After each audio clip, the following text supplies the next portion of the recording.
कराची की अहम खबरों के साथ हमारे पास कराची पैनल मौजूद है। इम्तियाज़ शाह साहब, सुना है कि आज बड़े अरसे से लोग तवक्को कर रहे थे कि ये सारी तमाम जितनी भी जमातें कराची की यकजा हों, आज वो दिन आ गया क्या?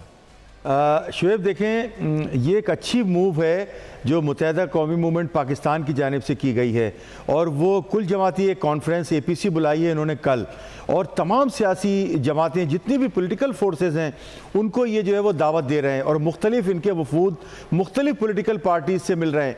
और मैं बताऊँ आपको कि जो कल के हरीफ थे वो आज हलीफ बन गए और गले मिले, और ये देख कर कराची के शहरियों को बड़ी तक़वियत मिली कि MQM हकीकी उनके चेयरमैन आफाक अहमद और MQM पाकिस्तान का एक वक्त जिसमें आमिर खान और दीगर वो वहाँ पर एक दूसरे से गले मिले और बातचीत की है उन्होंने कल की APC से मुतालिक।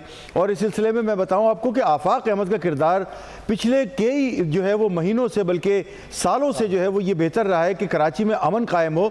नादरा मुश्ताक, क्या कहती हैं, T20 के जो नेशनल मैचेस हैं वो इस साल भी टाइम पर होते दिखाई दे रहे हैं? टाइम पर तो खैर नहीं हो सकते, क्योंकि देखें बहुत से जो हमारे प्लेयर्स हैं जिन्होंने काउंटीज़ से और लीग से मुआहदे कर रखे थे, तो उनके लिए बड़ा खसारा हो रहा है, बड़ा नुकसान हो रहा है शोएब उनको, क्योंकि अगर उनको पहले पता हो, इससे कबल भी ये चीज़ होती रही है पाकिस्तान क्रिकेट बोर्ड की जानिब से कि प्लेयर्स को पता ही नहीं होता कि हमारी जो टेंटेटिव डेट्स हैं वो कौन सी होंगी, कब शुरू होंगे, ताकि वो अपने आप को मेंटली प्रिपेयर रखें और उसी के तहत वो NOC लेके जाएँ, मुआहदे करें। तो इस तरह से उनको बहुत लॉस हो रहा है। प्लस ये कि उनकी जो क्रेडिबिलिटी है दूसरे लीग्स जो हैं उनके ऊपर फिर नेक्स्ट टाइम ट्रस्ट ज़रा कम करेंगे।